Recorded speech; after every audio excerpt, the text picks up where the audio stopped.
प्राचीन काल में सत्यव्रत नाम के एक राजा राज करते थे। वह प्रतिदिन पूजा पाठ किया करते थे। उनके पास किसी भी चीज की कमी नहीं थी। वह धन दौलत से लेकर हर प्रकार की सुविधा से समृद्ध थे। हालांकि इसके बावजूद भी राजा की एक अभिलाषा थी जिसे वह पूर्ण की चाह रखते थे। दरअसल राजा सत्यव्रत को किसी प्रकार से स्वर्गलोक जाने की इच्छा थी। वह अपने जीवन में कम से कम एक बार स्वर्गलोक के सौंदर्य को देखना चाहते थे, लेकिन उन्हें इसका मार्ग नहीं पता था। इधर दूसरी तरफ ऋषि विश्वामित्र अपनी तपस्या के लिए घर से बाहर निकले। चलते चलते वह अपनी कुटिया से काफी आगे चले गए थे। काफी समय बीत गया लेकिन वह नहीं लौटे। इस कारण उनका परिवार भूख और प्यास से तड़प रहा था। राजा सत्यव्रत को जब ये पता चला तो उन्होंने ऋषि विश्वामित्र के परिवार के पालन पोषण की जिम्मेदारी ले ली। कुछ समय बाद जब मुनिवर लौटे तो वे अपने परिवार को कुशल देख काफी प्रसन्न हुए। उन्होंने पूछा कि उनकी अनुपस्थिति में किसने उनकी देखभाल की। इस पर ऋषि के परिवार वालों ने बताया कि राजा ने उनके पालन पोषण की जिम्मेदारी उठाई थी। ये सुनकर ऋषि विश्वामित्र तुरंत राजमहल पहुंचे और राजा से मुलाकात की। वहां पहुंचकर उन्होंने सबसे पहले महाराज को धन्यवाद कहा। इस पर राजा ने ऋषि अपनी इच्छा पूर्ण होने का आशीर्वाद मांगा। राजा की बात सुनकर ऋषि विश्वामित्र ने कहा, बोलिए महाराज, आपको क्या वरदान चाहिए। तब महाराज ने कहा, हे मुनि, मुझे एक बार स्वर्गलोक के दर्शन करने हैं। कृपया करके मुझे वहां जाने का वरदान दे। राजा की प्रार्थना सुनकर ऋषि विश्वामित्र ने एक ऐसा रास्ता बनाया जो स्वर्गलोक की ओर जाता था। ये देख राजा सत्यव्रत बहुत खुश हुए। वह तुरंत उस रास्ते पर चल पड़े और स्वर्गलोक पहुंच गए। यहाँ पहुंचते ही इंद्रदेव ने उन्हें नीचे धक्का दे दिया, जिसके कारण वो सीधे धरती पर जा गिरे। राजा ने सत्यव्रत ने तुरंत सारी घटना ऋषि विश्वामित्र बताई। राज की बात सुनकर ऋषि विश्वामित्र गुस्से से आग बबूला हो उठे। उन्होंने तुरंत सभी देवताओं से इस बारे में बात की और इस समस्या का हल निकाला, जिसके बाद राजा के लिए एक नया स्वर्गलोक बनाया गया। नए स्वर्गलोक को पृथ्वी और देवताओं के स्वर्गलोक के बीचों बीच स्थापित किया गया था, ताकि किसी को परेशानी न हो। नए स्वर्गलोक से राजा सत्यव्रत तो बहुत खुश हुए, लेकिन विश्वामित्र को एक चिंता लगातार सता रही थी। उन्हें डर था कि नया स्वर्गलोक कहीं जोरदार हवा के कारण गिर न पड़े। अगर ऐसा होगा तो राजा सत्यव्रत दोबारा से धरती पर जा गिरेंगे। काफी सोच विचार के बाद ऋषि विश्वामित्र को एक उपाय सूझा। उन्होंने नए स्वर्गलोक के नीचे एक बहुत लंबा खंभा लगा दिया, ताकि उसे सहारा मिल सके। ऐसी मान्यता है कि नए स्वर्गलोक के नीचे लगाया गया खंभा एक विशाल पेड़ के तने के रूप में बदल गया।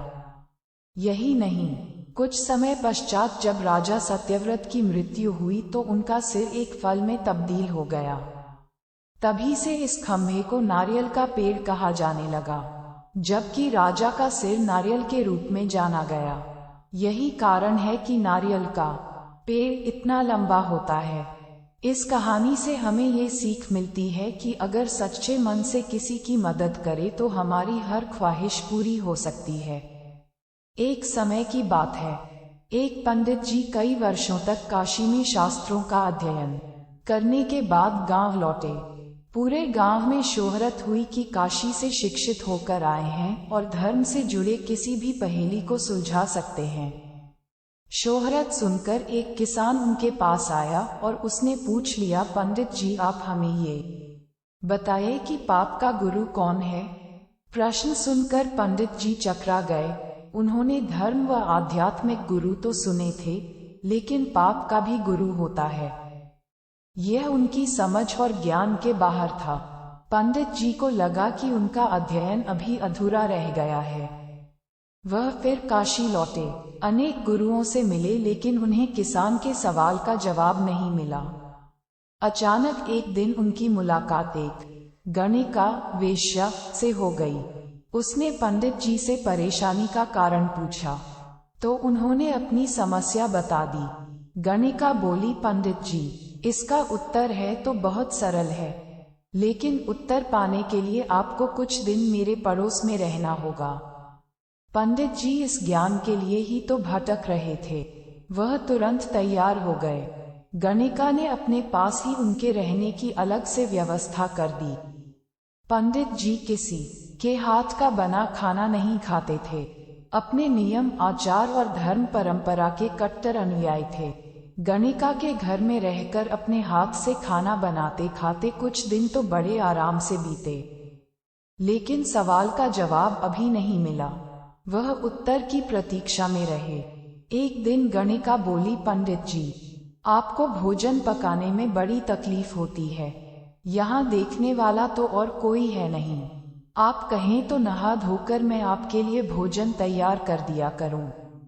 पंडित जी को राजी करने के लिए उसने लालच दिया, यदि आप मुझे इस सेवा का मौका दें तो मैं दक्षिणा में 5 स्वर्ण मुद्राएं भी प्रतिदिन आपको दूंगी। स्वर्ण मुद्रा का नाम सुनकर पंडित जी विचारने लगे। पका पकाया भोजन और साथ में सोने के सिक्के भी, अर्थात दोनों हाथों में लड्डू हैं। पंडित जी ने अपना नियम, व्रत, आचार, विचार, धर्म सब कुछ भूल गए। उन्होंने कहा, तुम्हारी जैसी इच्छा, बस विशेष ध्यान रखना कि मेरे कमरे में आते जाते तुम्हें कोई नहीं देखे। पहले ही दिन कई प्रकार के पकवान बनाकर उसने पंडित जी के सामने परोस दिया, पर ज्यों ही पंडित जी ने खाना चाहा, उसने सामने से परोसी हुई थाली खींच ली। इस पर पंडित जी क्रुद्ध हो गए और बोले, यह क्या मजाक है? गणिका ने कहा, यह मजाक नहीं है पंडित जी, ये तो आपके प्रश्न का उत्तर है। यहाँ आने से पहले आप भोजन तो दूर, किसी के हाथ का पानी भी नहीं पीते थे, मगर स्वर्ण मुद्राओं के लोभ में आपने मेरे हाथ का बना खाना भी स्वीकार कर लिया। ये लोभ ही पाप का गुरु है। शिक्षा, हमें किसी भी तरह के लोभ लालच को जीवन में अपनाए बिना जीवन जीने का प्रयास करना चाहिए। प्रभु इच्छा, एक महिला किराने की दुकान पर खरीदी करने के लिए गई, साथ छोटा बच्चा भी था। जब महिला खरीदी कर रही थी तब उसका बालक व्यापारी के सामने देखकर हंस रहा था। व्यापारी को बालक निर्दोष, हंसमुख और खूब प्यारा लग रहा था। उसे ऐसा लग रहा था कि इस बालक की हंसी उसके पूरे दिन की थकान उतार रही है। व्यापारी ने उस नन्हे से बालक को अपने पास बुलाया। बालक जैसे ही व्यापारी के पास आया, उसने नौकर से चॉकलेट का डिब्बा मंगवाया। उसने डिब्बा खोलकर उसे बालक की ओर आगे किया और बोला, बेटा, तुझे जितनी चॉकलेट चाहिए तू उतनी इस डिब्बे में से ले ले। बालक ने उसमें से चॉकलेट लेने से मना कर दिया। व्यापारी बालक को बार बार चॉकलेट लेने को बोलता रहा था और बालक ना करता रहा। बालक की माता दूर खड़ी यह पूरा घटनाक्रम देख रही थी। थोड़ी देर के बाद व्यापारी ने खुद डिब्बे में हाथ डालकर मुट्ठी भरकर चॉकलेट बालक को दी। बालक ने दोनों हाथ का खोबा बनाकर व्यापारी द्वारा दी गई चॉकलेटों को ले लिया और व्यापारी का आभार मानते हुए वह उछलते कूदते माँ के पास गया। दुकान में से खरीदारी करने के बाद माँ ने बालक से पूछा, बेटा, तुझे वह अंकल चॉकलेट लेने का बोल रहे थे तो तू चॉकलेट क्यों नहीं ले रहा था? लड़के ने खुद के हाथ को आगे बढ़ाते हुए कहा, देखो माँ, अगर मैंने मेरे हाथ से चॉकलेट ली होती तो मेरा हाथ बहुत छोटा है, तो मेरे हाथ में बहुत कम चॉकलेट आती, परंतु अंकल का हाथ बड़ा था, वो देते तो ढेर सारी चॉकलेट आई और मेरा पूरा खोबा भर गया। हमारे हाथ से ऊपर वाले के हाथ बहुत बड़े हैं और उनका दिल भी बहुत बड़ा है, इसलिए उनसे मांगने के बजाय वो क्या देने वाले हैं वह उन पर छोड़ दीजिए। शिक्षा, हम अगर स्वयं कुछ भी लेने जाएंगे तो छोटी सी मुट्ठी भर आएगी, परंतु जब ईश्वर के ऊपर छोड़ेंगे तो हमारा पूरा खोबा भर जाएगा, इतना मिलेगा। 8 घड़ी कर्म की और 2 घड़ी धर्म की। एक नगर में एक धनवान सेठ रहता था। अपने व्यापार के सिलसिले में उसका बाहर आना जाना लगा रहता था। एक बार वह परदेश से लौट रहा था, साथ में धन था, इसलिए 3-4 पहरेदार भी साथ ले लिए। लेकिन जब वह अपने नगर के नजदीक पहुंचा तो सोचा कि अब क्या डर, इन पहरेदारों को यदि घर ले जाऊंगा तो भोजन कराना पड़ेगा, अच्छा होगा यहीं से विदा कर दूं। उसने पहरेदारों को वापस भेज दिया। दुर्भाग्य देखिए कि वह कुछ ही कदम आगे बढ़ा कि अचानक डाकुओं ने उसे घेर लिया। डाकुओं को देखकर सेठ का कलेजा हाथ में आ गया।